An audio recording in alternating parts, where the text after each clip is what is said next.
Novamente nos encontramos para estudarmos a Palavra de Deus e eu fico agradecido a Deus por este dia de vida, por este momento que vamos ter estudando a Bíblia.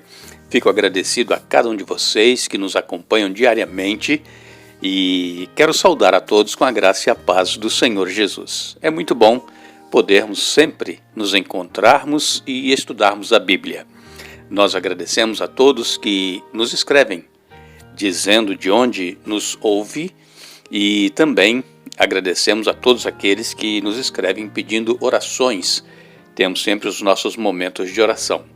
Queremos mandar aqui um alô especial para Edna Souza, é de São José dos Campos, Marli Lima é de Alto Horizonte, em Goiás, Marinalva Ferreira Vieira é de Astúrias, na Espanha, e também os familiares da Marinalva que moram em Porto Velho, Rondônia.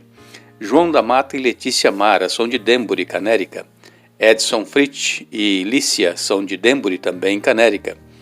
Daniel Santos é de Lancaster, aqui em Massachusetts. Fabrício é de Leominster, também aqui em Massachusetts. Valdemir Hoffman de Iuna, Espírito Santo. Olair, Miguel Costa e família. Luiz Augusto, Vanessa Fernandes. Também nós mandamos aqui um alô especial para Graciete Arruda, que é de Manaus. Nós iremos orar ao nosso Deus. Nosso Deus e eterno Pai que estás nos céus, estamos diante da Tua presença uma vez mais agradecidos por tudo que tens feito por cada um de nós e especialmente te agradecemos porque vamos agora estudar a Tua Palavra. Que o Teu Espírito Santo fale ao nosso coração, nos dê entendimento do estudo que estamos fazendo e nos ajude a colocarmos em prática em nossa vida. Abençoe a todos os nossos irmãos e amigos, onde quer que se encontrem, aqueles que nos pedem orações, Tu sabes muito bem as lutas, os problemas que cada um enfrenta. Dê a vitória conforme a Tua vontade, em nome de Jesus. Amém. Estamos dando sequência ao estudo que iniciamos no domingo, falando a respeito de perdas, quando ocorrem perdas e principalmente se essas perdas são entre os nossos familiares, elas nos afetam muito. E hoje nós queremos falar de uma perda que inevitavelmente todos nós passamos por ela, que é a perda da vida. As estatísticas, elas acertam 100% quando dizem que de 100 pessoas que nascem, 100 pessoas morrem. Nós sabemos que a morte é devido à consequência do pecado que entrou neste mundo, e o pecado ele traz enfermidades, e essas enfermidades, elas sempre, na maioria das vezes, nos leva à morte. E todos nós, seres humanos, mais cedo ou mais tarde, passaremos pela morte. Uns morrem mais jovens, outros morrem já mais idosos, mas ninguém escapa da morte. A menos que Jesus volte, e se nós ainda estivermos vivos, nós não passaremos pela morte. Mas se Jesus não voltar, já, muitos de nós iremos passar pela morte. Então, nós precisamos estar preparados para este momento de dor e principalmente quando esta situação ocorre na família. Nós lemos em 1 Coríntios capítulo 15, no verso 26, o apóstolo Paulo, ele nos escreveu dizendo: o último inimigo a ser destruído é a morte. A morte é a nossa inimiga. Ninguém quer morrer, mesmo sabendo que todos nós passaremos pela morte, ninguém quer morrer. Mesmo aquelas pessoas que estão sofrendo num leito de dor, estão enfermas, estão desenganadas pelo médico, mas elas não querem morrer. Todos nós queremos viver. E sabemos que o ser humano não foi criado para morrer, foi criado para viver eternamente. Mas em consequência do pecado, como nós dissemos, então nós passamos por esse processo da morte. Agora tem um detalhe muito especial, que nós cristãos cremos que a morte ela é apenas um sono vai ser apenas um intervalo entre a vida e a volta de Jesus. E o mais interessante é que aqueles que morrem em Cristo, quando eles ressuscitarem, quando Jesus voltar, é como se eles tivessem dormido um pequeno sono, poucas horas de sono. Não importa quantos anos a pessoa já tenha morrido, mas será como se fosse um breve sono. Dormiram e irão acordar vendo Jesus voltar. Por exemplo, imaginemos aqui os primeiros cristãos, né? Depois que Jesus voltou para os céus, aquelas pessoas começaram a morrer, uns foram mártires, né? Foram mortos pelas pessoas que odiavam os cristãos, e essas pessoas irão ressuscitar como se tivesse dormido pequeno sono, poucas horas, e então contemplando já Jesus voltando nas nuvens dos céus. Isto é maravilhoso. É claro que nós que ficamos, nós sofremos. Por quê? Porque perdemos um ente querido.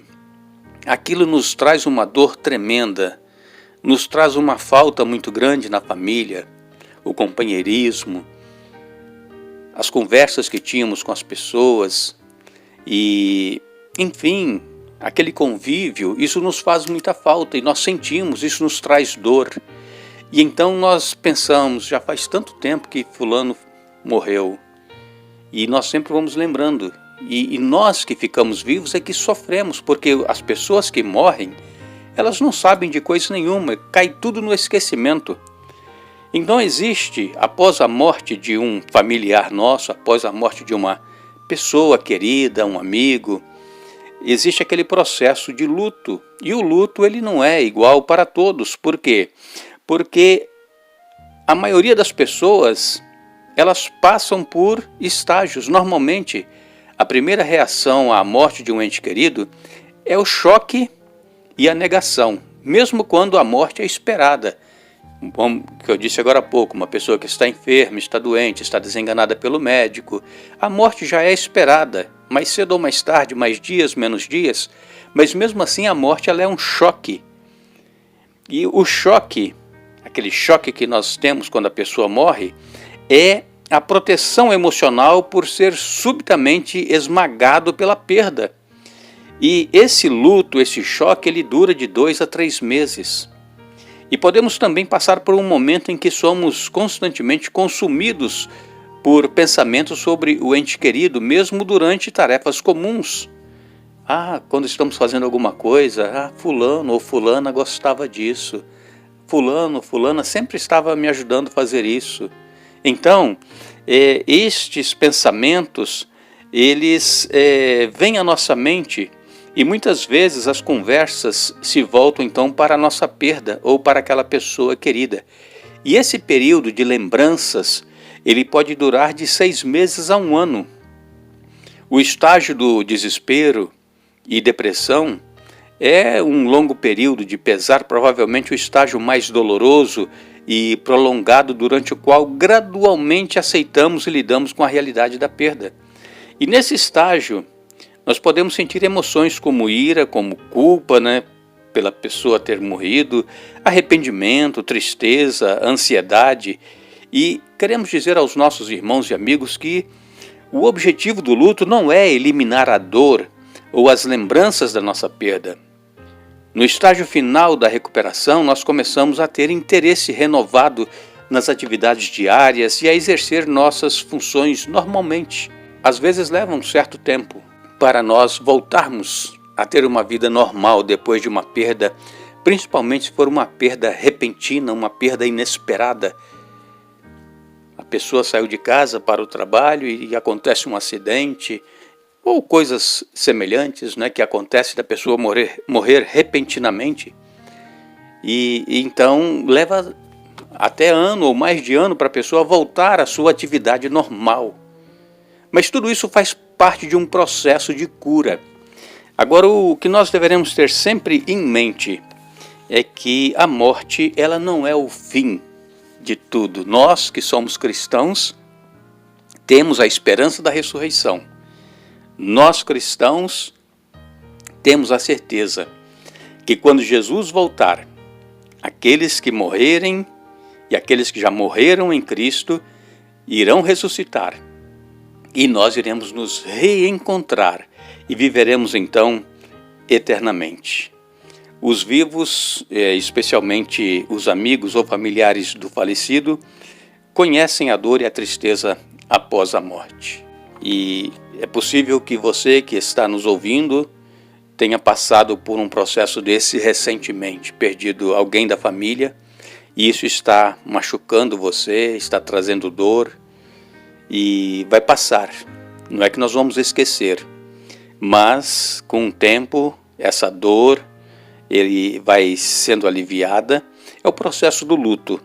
E depois então voltamos a atividades normais e vamos então sempre nos lembrar daquele nosso familiar, daquele querido que partiu, mas já não com aquela dor que nós sentimos, aquele choque daquele momento em que a pessoa faleceu. E Deus ele vai trabalhando na nossa mente, vai nos ajudando e nós vamos então aceitando e continuamos a viver e sabendo que um dia também, infelizmente, nós também passaremos pela morte. Mas que estejamos preparados para que quando Jesus voltar possamos ser ressuscitados na primeira ressurreição para nos encontrarmos com Jesus. Que Deus nos abençoe, que Deus nos dê um bom dia. Voltaremos amanhã, finalizando o estudo da semana. Mas lembre-se, abençoarei os que te abençoarem e amaldiçoarei os que te amaldiçoarem. Em ti serão benditas todas as famílias da terra. Gênesis 12, verso 3. Que Deus nos abençoe.